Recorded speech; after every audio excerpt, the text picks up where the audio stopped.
الحمد للہ رب العالمین، الصلاۃ والسلام علی رسولہ الکریم وعلی آلہ واصحابہ اجمعین الی یوم الدین، اما بعد،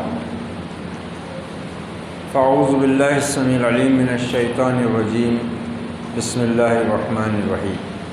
یا ایھا الذین آمنوا اجتنبوا کثیرا من الظن ان بعض الظن اثم ولا تجسسوا ولا یغتب بعضکم بعضا ایحب احدکم ان یأکل لحم اخیہ میتا فکریہتموہ واتقوا اللہ ان اللہ تواب رحیم۔ محترم خواتین حضرات، یہ پہلی طاق شب جس کے بارے میں اللہ کے رسول صلی اللہ علیہ وسلم نے امت کو یوں تعلیم دی اور ابھارا ہے کہ دیکھو، اللہ نے تمہارے لیے اس مبارک مہینے کے آخری عشرے کی طاق راتوں میں وہ بابرکت اور قدر و منزلت والی رات رکھی ہے، اور اس کے متعین وقت کو اس لیے مخفی رکھا گیا ہے تاکہ لوگ اللہ تعالیٰ کی اس عظیم نعمت کو اور اس عظیم بخشش کو پانے کے لیے زیادہ سے زیادہ اللہ کی عبادت کریں۔ اسی لیے ایک رات کو متعین کرنے کے بجائے اس کو طاق راتوں میں تلاش کرنے کا حکم دے دیا گیا، اور اللہ یہ چاہتا ہے، اور قرآن مجید میں بار بار اس کا حکم آیا ہے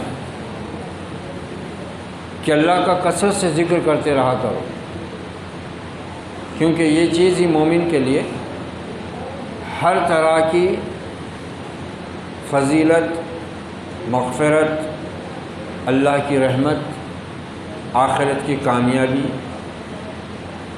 قبر کے عذاب سے بچنے، پل صراط پر آسانی سے گزرنے، حساب کتاب کے وقت آسانی فراہم ہونے کے سارے اسباب جو ہیں وہ اسی سے جڑے ہوئے ہیں۔ اسی لیے اللہ تعالیٰ نے بار بار قرآن مجید میں بھی یہ کہا ہے کہ فاذکروا اللہ کثیرا لعلکم تفلحون، کثرت سے اللہ کا ذکر کرو تاکہ تم کامیاب ہو جاؤ۔ اب اللہ کے ذکر کی کوئی ایک مخصوص شکل نہیں ہے، ہر شکل میں اللہ کا ذکر موجود ہے۔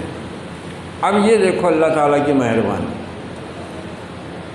کسی بھی انسان کو اس کا پتہ نہیں ہے کہ اس کی عمر کتنی ہے۔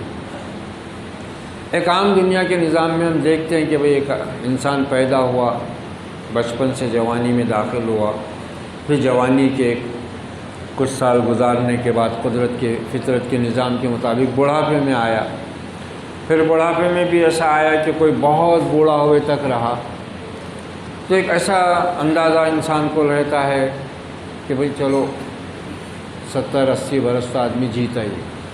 حالانکہ انسان یہ دیکھتا ہے کہ یہ بھی کوئی ضروری قاعدہ نہیں ہے سب کے لیے۔ کوئی ماں کے پیٹ میں مر جاتا ہے، کوئی ماں کے پیٹ سے باہر آ کر دنیا میں چند سانسیں گنتا ہے اور پھر واپس اپنے رب کی طرف پلٹ جاتا ہے، کوئی بھرپور جوانی میں اس دنیا سے رخصت ہو جاتا ہے، کوئی بڑھاپے کی سرحد میں داخل ہوتے ہوتے اس دنیا سے رخصت ہو جاتا ہے۔ اب اللہ کی مہربانی دیکھو، اس کا احسان دیکھو، کیا بولا اللہ تعالیٰ نے کہ ہم نے اس قرآن کو ایک ایسی رات میں نازل کیا ہے جو بہت قدر اور منزلت والی رات ہے، وما ادراک ما لیلۃ القدر، اور اس کی فضیلت کو زیادہ سے زیادہ ذہن پر واضح کرنے کے لیے سوال کر دیا گیا، تمہیں کیا خبر ہے کہ وہ رات ہے کیا؟ یعنی اللہ نے تمہارے لیے اس رات میں جو خیر، ہدایت، بھلائی کا کام کیا نا، اس کا تم اندازہ کر ہی نہیں سکتے۔ اور پھر ایک ہلکا سا اندازہ بھی خود اللہ تعالیٰ نے دے دیا، وہ کیا دیا؟ لیلۃ القدر خیر من الف الشہر، یہ قدر والی رات 1000 مہینوں سے بہتر ہے۔ اب 1000 مہینے کے کتنے سال اور مہینے ہوتے؟ 83 سال اور 4 مہینے۔ مطلب اس رات کو جو پا لیا اور اس رات میں اس نے جو عبادت کر لیا، ایک رات کی عبادت اس کے اعمال نامے میں 83 سال 4 مہینے کی عبادت کے برابر لکھے جا رہی ہے۔ وہ جی رہا 60 سال۔ اب بولو اس سے زیادہ اور کیا انسان کے لیے اللہ کا قرب حاصل کرنے کا ذریعہ ہو سکتا ہے؟ 50 سال میں اس کو موت آ گئی، 55 میں آ گئی، 60 میں آ گئی، 70 میں آ گئی، اور اگر اس دوران میں اس کو اللہ تعالیٰ نے 25-30 شب قدر دے دیا تو اس کی عبادت کتنے سالوں کی ہو رہی ہو؟ یہ اللہ تعالیٰ کی ایک بہت بڑی، یعنی رمضان قرآن کی وجہ سے مبارک ہوا، رمضان کی یہ رات قرآن کے نزول کی وجہ سے اتنی بڑی قدر و منزلت کی اور فضیلت کی رات بنی۔ تو اب اندازہ لگاؤ کہ اللہ تعالیٰ اپنے بندے کو کس طرح سے نواز رہا ہے۔ وہ جی رہا ہے 60 ہی سال، اور 60 سالوں میں اگر اس نے اپنی زندگی میں 2، 4، 5 یا 10 رمضان میں یہ رات پالی تو 83 سال 4 ماہ کے حساب سے 5 راتوں کے کتنے سال ہو رہے ہیں؟ یعنی اتنی برس عبادت کا ثواب اس کو مل رہا ہے۔ اس لیے ہم کو اس کا احساس کرنے کی، سمجھنے کی ضرورت ہے۔ مگر یہ سب چیزیں کب آتی ہیں ہاتھ میں؟ ایسے نہیں کہ انسان جو ہے رمضان آیا تو نہا دھو کر تیار ہو گیا، ٹوپی بھی لگا لیا، اتر اتر لگا کے اب مسلمان ہو گیا، اور عید کا چاند دیکھتے پھر دین سے بھی گیا، مسجد سے بھی گیا، عبادت سے بھی گیا۔ نہیں، یہ سب چیزیں اس کو ملتی ہیں جو اللہ تعالیٰ کے ذکر کو دائماً اپنی زندگی میں شامل رکھتا ہے، یعنی ہمیشہ اللہ کا ذکر اس کی زندگی میں شامل رہتا ہے۔ اور اس ذکر کی سب سے بڑی اور اونچی شکل کیا ہے؟ نماز ہے۔ اور نماز میں سب سے اہم نمازیں کون سی ہیں؟ ہر روز کی 5 وقت کی فرض نمازیں۔ ان کا جو اہتمام کرتا ہے، ان نمازوں کی جو حفاظت کرتا ہے، پھر اس کے ساتھ اللہ تعالیٰ نے فرمایا کہ ان بڑے گناہوں سے بچنا جن کو اللہ نے حرام قرار دیا ہے، جیسے زنا، شراب، جھوٹ، چوری، غیبت، دھوکہ، یہ وہ بڑے گناہ ہیں، کبیرہ گناہ، جن سے اللہ تعالیٰ نے سختی کے ساتھ منع کیا ہوا ہے۔ اب اس میں اللہ نے اپنی کتاب میں، اور پھر جس نبی پر یہ نازل ہوئی، اس نے اپنی زندگی میں ان ساری چیزوں کو کھول کر بیان بھی کیا اپنی زبان سے، اور پھر جن چیزوں پر عمل کرنے کی ضرورت تھی اور کس طرح کرنے کی تھی وہ بھی آپ نے امت کے سامنے بیان کر دی۔ تو ہم کو صرف فضیلت سن کے یہ نہیں سمجھنا چاہیے کہ یہ فضیلت ہم کو مل جائے گی، اس کی بھی کچھ شرطیں ہیں۔ سب سے پہلی چیز تو ہم یہ ذہن میں رکھیں، روزے کا ثواب ہے، نماز کا ثواب ہے، صدقے کا، خیرات کا، جو بھی ہے، یہ سب سے پہلے کس سے کہا گیا؟ کن مسلمانوں سے کہا گیا؟ یہ ساری چیزیں صحابہ اکرام سے کہی گئی، کیونکہ سب سے پہلے مسلمان وہی تھے۔ اور ہم جانتے ہیں کہ اللہ کے رسول کے یہ پیارے صحابہ اس دین پر ایمان لانے کے بعد ان کی زندگیوں کا رنگ ڈھنگ کیا تھا، کس مقام پر پہنچے تھے۔ حالانکہ یہ وہ لوگ تھے جن کو نہ کوئی علم تھا، نہ کوئی آسمانی کتاب کو وہ جانتے تھے، نہ ان میں کوئی حضرت اسماعیل اور نبی صلی اللہ علیہ وسلم کے بیچ میں صدیوں تک کوئی نبی اور رسول آیا تھا، بالکل گنوار تھے، اجڑ تھے، خود ہی کچھ اپنے رسم بنا لیے، اس کو حضرت ابراہیم کے نام سے جوڑ دیے کہ یہ دین ابراہیمی ہے، اور بس اسی کو وہ لے کر چل رہے تھے، کفر میں ڈوبے ہوئے، شرک میں ڈوبے ہوئے، زنا، چوری، ڈاکہ، لوٹ مار، قتل و غارت گیری، لڑکیوں کو زندہ گاڑ دینا، عورتوں کو میراث میں تقسیم کر دینا، غلاموں کے ساتھ جانوروں سے بدتر سلوک کرنا، یہ سب ان کی گٹی میں، ان کی عادت میں، ان کی تہذیب اور تمدن کا حصہ بنا ہوا ہے۔ پڑھنا لکھنا کچھ نہیں۔ بڑے بڑے جو شہر تھے گنتی کے چند لوگ مشکل سے ڈھونڈنے پر ملتے تھے جن کو کچھ لکھنا پڑھنا آتا تھا، باقی سب ایسے لوگوں میں اللہ نے اپنا رسول اٹھایا، اس پر یہ کتاب اتاری، اور پھر اس کتاب کے ذریعے وہ انقلاب عظیم برپا ہوا اور صحابہ اکرام کی وہ عظیم جماعت تیار ہوئی۔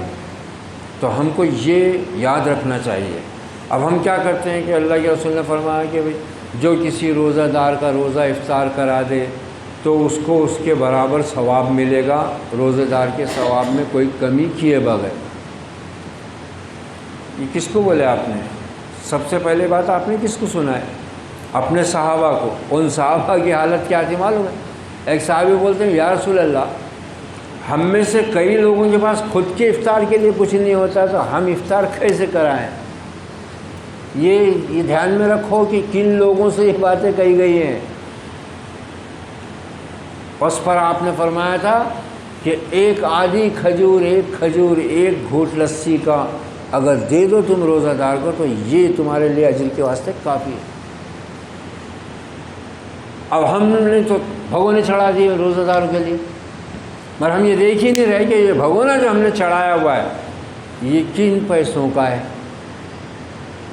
پھر یہ جو اب ہم رمضان میں نیکی کرنے جا رہے ہیں، کیا رمضان کے پہلے اور اب رمضان کے بعد ہم اللہ سے اس کے ذکر سے جڑے ہوئے تھے کیا؟ نماز کے بغیر کوئی نیکی قبول نہیں ہوتی، اور نماز سال بھر 365 دن کے ہر 24 گھنٹے کے 5 وقت کی نماز پابندی سے پڑھنا ضروری ہے۔ تو ہم کو یہ نہیں بھولنا چاہیے۔ تو بہت سے لوگ جو ہے بس وہ فضیلتیں سن کے بھی خوش ہو جاتے، اور یہ اتنا ثواب ہے، اتنا اجر ہے، یہ رات میں 2 رکعت پڑھ لی تو 83 سال 4 مہینے کی عبادت کرے ایسا ثواب ہے۔ ہاں ہے، لیکن وہ اس وقت ہے۔ اس وجہ سے کیا ہوتا، ہم رمضان جیسی ختم ہوا ہمارا دین اور ایمان بھی گویا ختم ہو جاتا ایک طرح سے، نہ نماز کی طرف طبیعت آتی، نہ ہم یہ سوچتے کہ بھئی ہم مہینہ بھر ہم نے کتنی محنت کی ہے، کتنی تکلیف اٹھا کے روزہ رکھے، دھوپ میں کام کاج کیے، بھوک پیاس برداشت کیے، راتوں کی نیند قربان کیے، طاق راتوں میں جاگ جاگ کر نیند کو بھگا بھگا کر عبادت کیے، بہت اچھی بات ہے، اللہ کا بڑا احسان ہے۔ لیکن ہمیں اس کی بھی فکر ہونی چاہیے کہ کیا ایسا کر لینا ہی ان ساری فضیلتوں کو پانے کے لیے کافی ہے؟ تو پھر ہم کو سوچنا پڑتا ہے کہ نہیں، ہم اس راستے پر ابھی قدم بڑھا نہیں پائے، اس راستے پر قدم بڑھانا پڑے گا، چلنا پڑے گا اس راستے پر۔ تو یہ قدر و منزلت والی رات، بہت تقدیر ساز رات۔ آج کی رات اللہ تعالیٰ جبرائیل امین کو، جو فرشتوں کے سردار ہیں، ان کو آگے آنے والے رمضان تک سال بھر کا پورا نظام دے کر بھیج دیتا ہے کہ جبرائیل جا اور جو فرشتے میرے دنیا کے نظام کو چلانے میں لگے ہوئے ان کو ان کا یہ نظام دے دے۔ اس میں سب کے بارے میں لکھا ہوا ہوتا ہے، کون کب تک جیے گا، آئندہ سال میں دنیا میں کیا کیا ہونے والا ہے، کہاں زلزلہ آنے والا ہے، کہاں سیلاب آنے والا ہے، کہاں فساد برپا ہونے والا ہے، کون کس حادثے میں ہلاک ہونے والا ہے، کس کو کیا بیماری لاحق ہونے والی ہے، کس کو کیا فائدہ ملنے والا ہے، یہ ساری چیزیں سال بھر کی دے دی جاتی ہیں۔ اب اگر ہم اس رات میں اللہ کی اس رحمت کو پکار لیں، اپنے رب کو پکار لیں، اور جیسے کہ وطر میں دعائے قنوت میں اللہ کے نبی نے الفاظ سکھائے تھے اپنے نواسے حضرت حسن رضی اللہ عنہ کو کہ اللہم اہدنی فیمن ہدیت وعافنی فیمن عافیت وتولنی فیمن تولیت وبارک لی فیما اعطیت وقنی شر ما قضیت۔ یہ اس دعا میں یہ بھی لفظ ہے، وقنی شر ما قضیت، مجھ کو بچا لے میرے رب اس فیصلے کے شر سے جو تو نے کر ڈالا ہے۔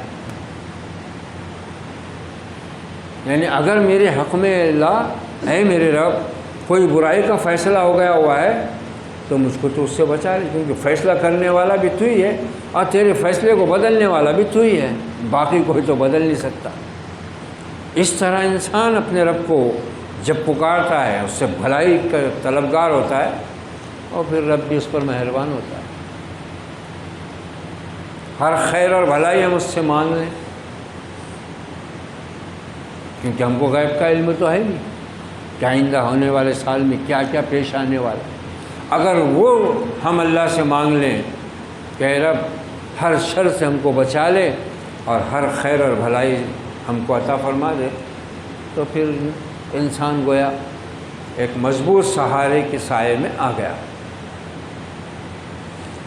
اب ہم کو کچھ چیزیں قرآن مجید نے کہا کہ یہ چیز تمہارے رب کو پسند ہے اور یہ چیز تمہارا رب ناپسند کرتا ہے، اس سے تمہیں بچنا ہے۔ تو کچھ اور ہر طرح کی چیزیں، اسلام ایک ایسا مکمل دین ہے، وہ صرف نیکی نہیں بتاتا، وہ صرف برائی نہیں بتا کے رک جاتا، وہ نیکی بتا کے اس پہ چلنے کا راستہ بھی بتاتا ہے، اور اس نیکی کو خراب کرنے والی جو چیزیں ہیں ان سے بھی آگاہ کرتا ہے اور ان سے بچنے کا طریقہ بتاتا ہے۔ تو کچھ خرابیاں انسان کی اپنی ذاتی رہتی، انفرادی طور سے ایک آدمی انفرادی طور سے اس کے اندر برائیاں ہیں جس سے دوسروں کو کوئی نقصان نہیں، مطلب آدمی شراب پی رہا ہے، ہمارا بھی شراب اس کو نشے میں لا کر کیا کرے گی؟ دوسروں کو بھی نقصان پہنچانے پر مجبور کرے گی نا۔ ایک آدمی جوا کھیل رہا ہے، اب یہ جوا اس کو کیا کرے گا؟ وہاں ہر چیز میں پھر جھگڑے ہوں گے، خون خرابے ہو جاتے ہیں، اس میں قتل ہو جاتے ہیں، یہ گناہ ایک سے دوسرے تک پہنچنے والے۔ لیکن کچھ گناہ ہوتے ہیں جس کا تعلق انسان کی صرف اپنی ذات سے رہتا، جیسے نماز نہیں پڑھ رہا آدمی، اس کا وبال اس کے لیے روزہ فرض ہونے کی وجہ سے روزہ نہیں رکھ رہا بغیر عذر کے، اس کا وبال اس پہ ہی ہے۔ تو کچھ نیکیاں ایسی ہیں کہ جن کا تعلق آدمی کی اپنی اکیلی ذات سے ہے، اور کچھ گناہ ایسے ہیں جن کا تعلق آدمی کی اپنی اکیلی ذات سے ہے۔ اب کچھ نیکیاں اور گناہ ایسے ہیں جن کا تعلق آدمی کی اپنی ذات کے ساتھ دوسروں سے بھی جڑا ہوا ہے۔ یہ ساری چیزیں اسلام بالکل واضح کر دیتا ہے۔ اس میں ایک چیز ہے کہ ہم معاشرے میں رہتے ہیں، رشتے ناتے ہیں، رشتے ناتے بھی کئی قسم کے ہیں، خونی رشتہ ہے، سسرالی رشتہ ہے، ننیحالی رشتہ ہے،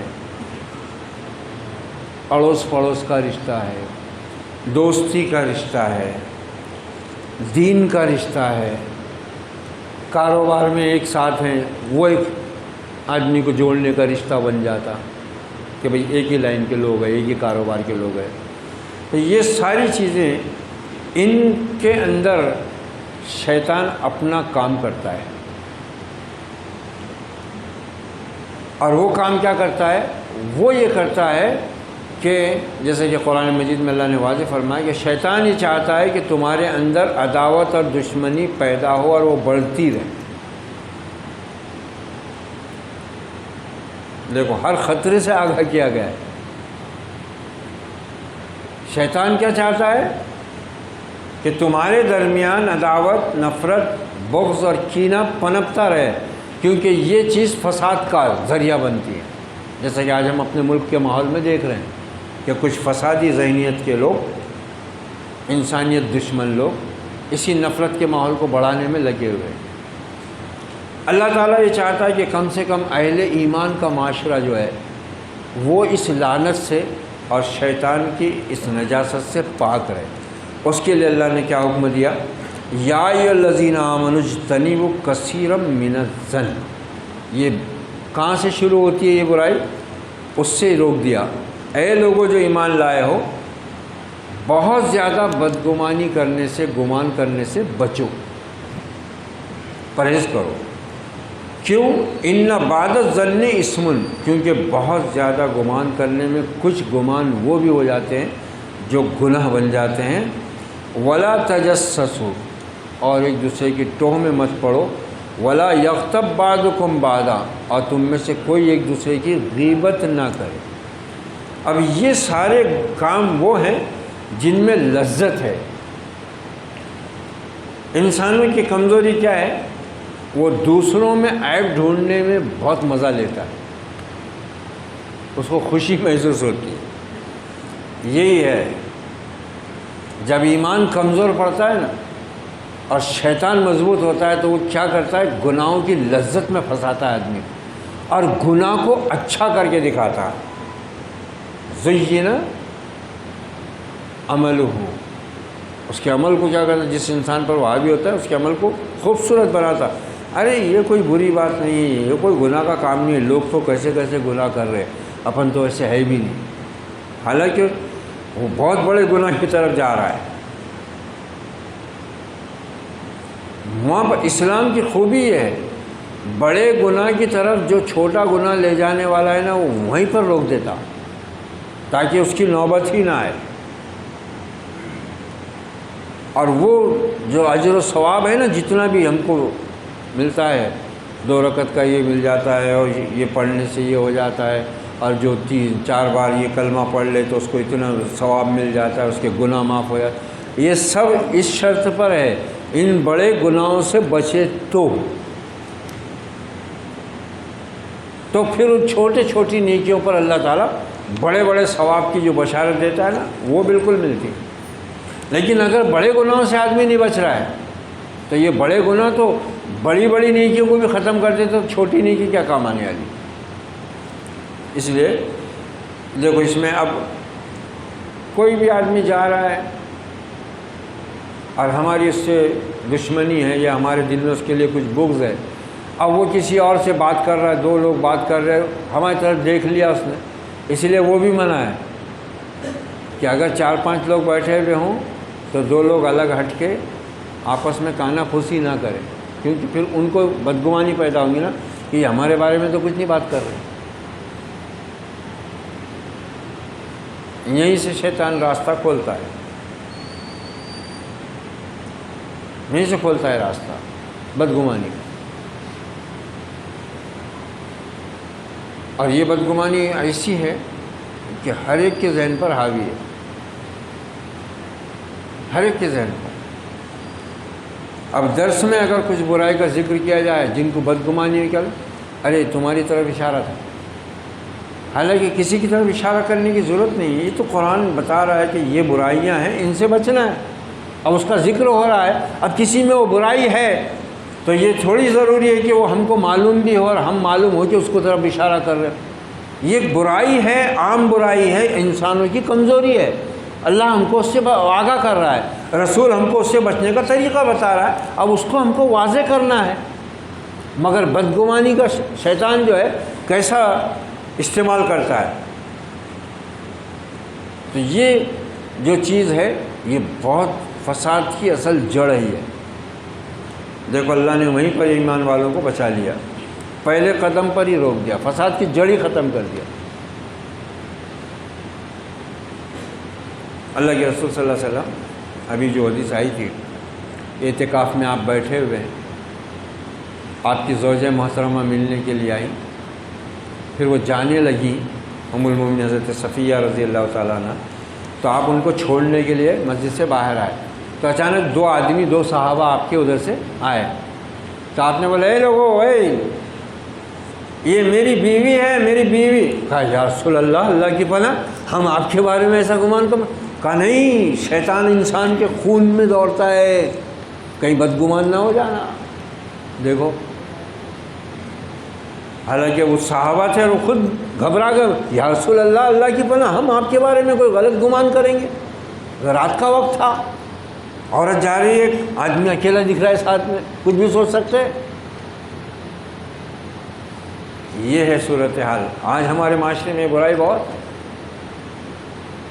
بہت ہے، اور ہر فرد میں، اور باہر والوں کے لیے نہیں، سب سے پہلے تو گھر میں یہ مصیبت۔ ماں بات کر رہی بیٹے سے، بیوی دور سے دیکھ رہی، بھر رہی کان۔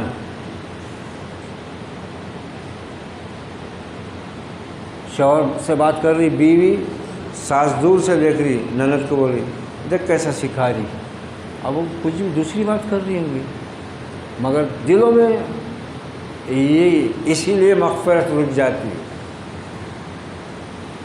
یا ایھا الذین آمنوا اجتنبوا کثیرا من الظن، مومنو بہت بدگمانی، بہت گمان، یہ تم کو گناہ میں ڈالنے والی چیز ہے، تمہارے معاشرے کو برباد کرنے والی چیز ہے۔ ایک دوسرے کی ٹو میں مت پڑو۔ تو ہر آدمی تو بس اس پہ ہی لگا ہوا ہے، ایک دوسرے کی ٹو میں لگے ہوئے ہیں، گھر میں ہی لوگ ایک دوسرے کے خلاف، کہاں جا رہے، کس سے مل رہے، کون کیا کر رہا ہے، کہاں جا رہے، کیا بات ہوئی، ایسا سننے میں آیا، یہ سب وہی چیزیں ہیں۔ وَلَا يَغْتَبْ بَعْضُكُمْ بَعْضًا، ایک دوسرے کی غیبت مت کرو، غیبت تو ہمارا میوہ ہے،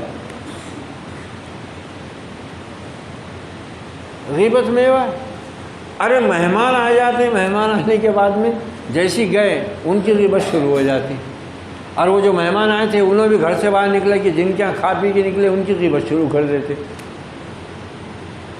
ہم کو ذرا احساس نہیں ہوتا، مزہ آتا ہے۔ دینداروں کا وہی حال، مسجدوں میں وہی ہو رہا ہے۔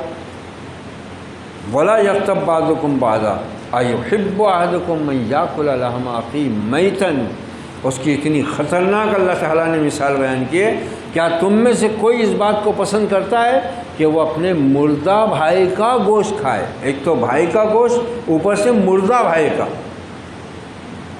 یعنی غیبت کرنا ایسے ہی ہے اللہ کے نزدیک کام وہ، جیسے کہ کوئی اپنے مردہ بھائی کا گوشت نوچ رہا ہو، کھا رہا ہو، خالی نوچ کے پھینک بھی نہیں رہا، کھا رہا۔ ان یاکل لحم اخیہ میتن، اپنے مردہ بھائی کا گوشت کھائے، فکریتموہ، تو تم میں سے ہر ایک اس کو ناپسند کرتا ہے نا، تو واتقوا اللہ، تو پھر اللہ سے ڈرتے رہو، اللہ سے ڈرتے رہو۔ ان اللہ تواب الرحیم، اللہ سے ڈرتے رہو کا مطلب کیا ہو رہا ہے یہاں کہ ان گناہوں سے بچتے رہو، تو پھر اللہ توبہ قبول کرنے والا اور رحم کرنے والا ہے۔ یعنی گناہوں سے بچ کر نیکی کریں گے تو وہ نیکی اجر و ثواب بھی لائے گی، اور گناہوں سے توبہ کریں گے تو وہ توبہ قبول بھی ہوگی، اور قبول ہی نہیں ہوگی بلکہ پھر اللہ مزید رحم کا معاملہ کرے گا، ایک نیکی کو کئی گنا بڑا چڑھا کر اپنے پاس اجر و ثواب کے ڈھیر جمع کرے گا تمہارے لیے۔ تو یہ ہر مرد اور ہر عورت کو اس ماہ مبارک میں اللہ تعالیٰ سے یہ دعا بھی ضرور کرنی چاہیے کہ پروردگار تیری پسند کا جو راستہ ہے اس راستے کی پہچان بھی کرا، اور سورہ فاتحہ میں وہی دعا ہم مانگ رہے ہیں نا، اہدنا الصراط المستقیم صراط الذین انعمت علیہم، سیدھے راہ پر چلا، ان لوگوں کی راہ پر جن پر تو نے انعام فرمایا۔ انعام کن پہ فرمایا اللہ نے؟ جو ان گناہوں سے بچے، اللہ کا تقوی اختیار کیا انہوں نے، گناہوں سے توبہ کی، پھر گناہوں کی طرف پلٹے نہیں، اور نیکی پر ثابت قدم ہو گئے، ان پر انعام ہو گیا۔ تو یہ بہت زیادہ ہمارے معاشرے میں آج خرابی پائی جاتی ہے۔ تو شب قدر ہو یا رمضان کا روزہ یا صدقہ و خیرات، جو بھی ہم کو اجر کی بشارتیں اور فضیلتیں ہیں نا، وہ ان کے ساتھ میں مشروط ہے۔ ان سے بچو اور اللہ سے ڈرو۔ اللہ سے ڈرو کا مطلب ہی وہ ہے کہ جو گناہ ہیں ان کو چھوڑو، اور جو نیکیاں ہیں چھوٹی ہوئی ان کو پکڑو، ان کو اختیار کرو۔ اب ہر رمضان میں اگر ہم یہ سبق یاد رکھیں تو کم سے کم نہیں بہت زیادہ ہر رمضان کے بعد ایک ایک دو دو گناہ ہم سے چھوٹتے گئے، اور ایک ایک دو دو نیکیاں ہم نے شروع کرے تو ہم کہیں سے کہیں پہنچ جاتے تھے آج تک۔ مگر اتنے رمضان گزرنے کے بعد بھی ہماری حالت اور ہمارا حال کیا ہے؟ جہاں ہیں وہیں، بلکہ رمضان گزارنے کے بعد ہم گناہ میں ذرا اور آگے بڑھ جاتے، یعنی جو مہینہ بھر کیسا بھی رکے ہوئے تھے اسی کسر نکال لیتے ہم، جبکہ ہونا کیا چاہیے کہ ہر رمضان گزارنے کے بعد ہمارے دین میں، ہماری نیکی میں اضافہ ہونا، ہماری جہالت میں، ہماری بے دینی میں، ہمارے گناہوں میں کمی آنا، تو پھر روزہ ہے روزہ، نماز ہے نماز۔ تو یہ قدر و منزلت کی رات، اور یہ اللہ کی ہم پر رحمتوں کی برسات، اور یہ اس کی کتاب ہدایت، جس کی وجہ سے یہ سب ہوا ہے۔ رمضان مبارک ہوا ہے، قدر والی رات بنی ہے، اور اس میں ہمارے لیے اتنا بڑا اللہ تعالیٰ کا اجر و ثواب کا احسان عظیم کہ اس رات کی عبادت 83 سال 4 مہینے کی عبادت کے برابر ثواب رکھتی ہے۔ تو ہمیں اگر یہ ثواب حاصل کرنا ہے تو پھر یہ بھی کرنا پڑے گا۔ یہ اللہ سے ڈرنے کی شرط ہے۔ اللہ سے ڈرنے کی شرطیں کیا ہیں؟ 2، کہ اللہ جس کام کو ناپسند کرتا ہے اس کو چھوڑو، اور جس کام کو پسند کرتا ہے اس کو پکڑ کے رکھو، اس سے غفلت مت برتو۔ تو آج کتنے لوگ جو ہم میں موجود نہیں ہیں بیچارے، کل تک اس دنیا میں تھے، آج نہیں، اپنی قبروں میں جا سوئے ہیں۔ اللہ تعالیٰ ان کو اگر اس دنیا کے احوال بتاتا ہوگا تو ان کو بھی افسوس ہوتا ہوگا کہ کاش کہ ہم رات بھر سونے کی بجائے چند گھڑی اللہ کو یاد بھی کر لیتے، تو آج ہمارے لیے بہت نفع کا سودا ہوتا۔ روزہ رکھ کر بھی دن گزریں گے، اور گزر ہی رہے۔ ابھی چند دن پہلے بول رہے تھے رمضان آ رہے، رمضان آ رہے، رمضان آ گئے، رمضان شروع تو بولے اب طاق شب آئیں گی، وہ آ گئی طاق شب، اب ہوتے ہوتے آخری آ جائیں گا۔ ایسی زندگی ہماری ایک دن ختم ہو جائے گی۔ آدمی آج ہے کل نہیں تھا، وہ بولیں گے تھے ہو جاتے، پھر ایسے تھے ہو جاتا آدمی، کیا دیر لگتی ہے۔ اس لیے ہم کو جہاں نیکی سمجھنا ہے وہاں گناہ کو بھی سمجھنا ضروری ہے۔ حلال کو سمجھنے کے ساتھ حرام کو جاننا بھی ضروری ہے، جبھی تو سمجھ میں آئے گا نا۔ اور جب یہ چیز سمجھ میں آئے گی تو پھر آدمی کیا کرے گا؟ حلال کو اختیار کرے گا، حرام سے بچے گا۔ گناہ سمجھ میں آئے گا تو اس سے بچنے کی کوشش کرے گا، نیکی سمجھ میں آئے گی تو اس کو پانے کی کوشش کرے گا۔ اس واسطے اللہ سے ہم سب سے بڑی دعا یہ مانگیں کہ پروردگار ہم کو اپنی کتاب کا علم عطا کر جو تو نے ہماری ہدایت کے لیے نازل فرمائی ہے۔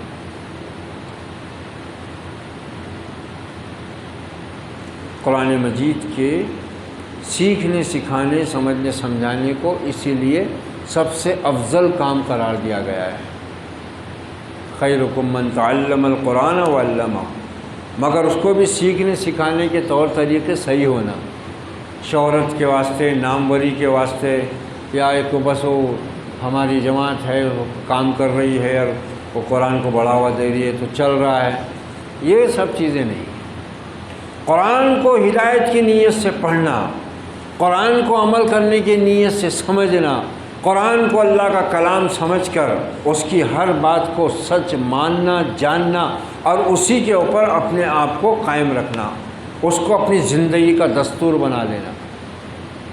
صحابہ اکرام نے یہی کیا تھا، یہی قرآن لے کر آپ آئے تھے، ان کے پاس اور کوئی چیز نہیں لے کر آئے، اور پھر انہوں نے اپنی پوری زندگی کو اللہ کی بندگی میں ڈال لیے۔ جس گناہ سے اللہ نے منع کیا اس سے پوری طرح رک گئے، حالانکہ وہ اس کے عادی تھے، شراب پینا ان کی عادت میں تھا، جھوٹ بولنا، سود کھانا، زنا کرنا، ایسا ان کے عام رات دن کے معمولات تھے، کر دیا انہوں نے ختم۔ دھیرے دھیرے ہوئی اصلاح، لیکن ہوئی، اور وہ اس پر آمادہ ہو گئے۔ نماز فرض ہے، نماز فرض ہے، ہر مسلمان کے کان میں آواز پہنچی بھی ہے، مردوں کے بھی اور عورتوں کی، مگر کہاں فرض ہے؟ کتنی عبادت ہو رہی ہے، کتنی نمازوں کی حفاظت ہو رہی ہے؟ جھوٹ بولنا گناہوں کی جڑ ہے، کتنا ہم بچ رہے ہیں۔ اسی لیے نبی نے پہلے آگاہ کر دیا کہ روزہ رکھ کے بھی تم وہی کام کریں گے، جھوٹ بولیں گے، اس پہ عمل کرنا نہیں چھوڑیں گے، جھوٹ بولنا نہیں چھوڑیں گے، تو اللہ کو تمہارے بھوکا پیاسے رہنے کی کوئی ضرورت نہیں ہے۔ تم بھوکے پیاسے رہ کر بھی پھر عذاب میں گرفتار ہوں گے، تو تو کھا پی کے گرفتار ہو جاؤ، پھر بھوکے مت رہو۔ اللہ بھوک ہڑتال تھوڑی نہ کروا رہا ہے ہم سے۔ تو یہ آیتیں ہیں سورہ حجرات کی آیتیں، کیا بلکہ ایک ہی آیت تھی، یہ آیت نمبر 12، اور اسی کے ضمن میں حدیث میں اللہ کے رسول صلی اللہ علیہ وسلم نے یہی چیز ہم مسلمانوں کو سمجھائی اور واضح کی ہے کہ تم ایک دوسرے کی ٹوہ میں نہ رہو، ایک دوسرے کی غیبت نہ کرو، ایک دوسرے سے حسد نہ کرو، ایک دوسرے کی نیکی اور برائی کو جاننے کے چکر میں نہ رہو، بلکہ اپنے آپ کو اللہ کے ذکر سے جوڑے رکھو اور اپنے آپس کے تعلقات کو بدگمانی سے اور زیادہ گمان سے بچاؤ۔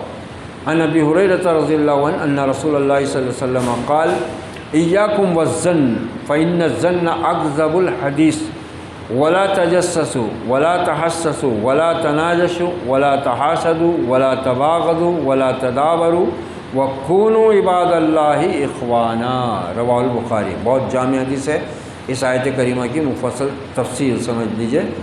حضرت ابو ہریرہ رضی اللہ عنہ سے روایت ہے کہ رسول اللہ صلی اللہ علیہ وسلم نے فرمایا بدگمانی سے بچو، کیونکہ بدگمانی سب سے جھوٹی بات، سب سے بڑی اور جھوٹی بات کون سی ہے؟ بدگمانی۔ کس کے بھی بارے میں؟ اپنے طور پہ کچھ بھی سوچ لینا، اچھا ہو یا برا ہو، یہ جھوٹی بات ہے۔ کسی کی بھلائی اور برائی پر مطلع ہونے کے طالب نہ بنو، یعنی دوسروں کی بھلائی اور برائی کو جاننے کی کوشش مت کرو کہ کس میں کتنی برائی ہے اور کس میں کتنی بھلائی ہے، اور نہ ٹوہ میں پڑو، ہر وقت بس ٹوہ میں لگے ہوئے، کون کس سے مل رہا ہے، کون کہاں جا رہا ہے، کس کا کیا چل رہا ہے، یہ شروع رہتا ہے۔ اور کوئی معاملہ ایک ہو گیا پھر اسی کو لے کے پھرتے رہیں گے۔ اللہ کے نبی نے فرمایا کہ شیطان جو ہے وہ انسان کی شکل میں آتا ہے، چند لوگوں کو بیٹھے دیکھ کر وہاں ایک بات چھوڑ دیتا، چلے آتا۔ اب لوگ اس کو لے کر ارے وہ ایسی ایسی بات ہے، ارے کس سے سنے، وہ اس کو پہچانتا نہیں، میں وہ آدمی کو، وہ بول رہا تھا، کام ختم ہو گیا یہاں۔ جس آدمی کو تم پہچانتے نہیں اس کی بات پہ تم نے اعتبار کیسا کرے؟ اس کی بات کو سن لیا، اچھا تم پہچانتے نہیں، وہ آدمی تم سے 100 روپے ادھار مانگا دیتے اس کو، ارے تیری پہچان نہیں، میں تیرے کو پہچانتا نہیں، کچھ نہیں، تیرے کو 100 روپے کیسا دے دوں؟ یا تو تیری پہچان لے کیا؟ مگر اس کی کوئی ایسی بات ہے ہی نا، اس کی شکل میں دیکھا، اس کا نام نہیں معلوم، وہ بول رہا تھا ایسا، اور وہاں 4 لوگ اور بھی تھے۔ اب گواہ کس کو بنا رہا؟ وہ اپنے جیسے اور 4 لوگوں کو، جن کو ان کو بھی نہیں معلوم کہ وہ کون تھا۔ یہ ہے صورتحال۔ تو اللہ کے نبی نے دیکھو کیسے واضح کیا، نہ دوسرے سے بڑھ کر بولی بولو۔ یہ تو مسلمان آج کل اس کو سیاست سمجھ رہے، تجارت سمجھ رہے، آپس میں ملے ہوئے رہتے، وہ 4-5 رہتے اور وہ بولی لگتی، پلاٹ بک رہا، وہ 4-5 اس کے گرگے ہے، وہ ایجنٹ، ہاں بولو بھائی 20,000 ادھر سے بولتا 25، اس کو لینا نہیں ہے، وہ اس کا ایجنٹ ہے، دام بڑھانے کا ہے۔ دیکھو کتنا بڑا گناہ کا کام ہے، روک دیا اللہ کے نبی نے۔ ایک دوسرے سے بڑھ کر بولی نہ بولو، باہم حسد نہ کرو، نہ آپس میں بغض رکھو، اور باہم دشمنی یا قطع تعلق نہ کرو۔ خدا کے بندو آپس میں بھائی بھائی بن کر رہو۔ اللہ ہمارے دلوں سے ہر بغض و کدورت اور کینے کو صاف فرمائے۔ اس بابرکت مہینے کی اس عظیم قدر و منزلت والی رات کی فضیلت سے ہمیں شاد کام اور بامراد فرمائے۔ ہر مسلمان کو اللہ اپنے دین مبین پر عمل کرنے کی توفیق عطا فرمائے۔ ربنا لا تزغ قلوبنا بعد إذ هديتنا وهب لنا من لدنك رحمة إنك أنت الوهاب۔ ربنا لا تجعلنا فتنة للقوم الظالمين ونجنا برحمتك من القوم الكافرين۔ ربنا اغفر لنا ولإخواننا الذين سبقونا بالإيمان ولا تجعل في قلوبنا غلا للذين آمنوا ربنا إنك رؤوف رحيم۔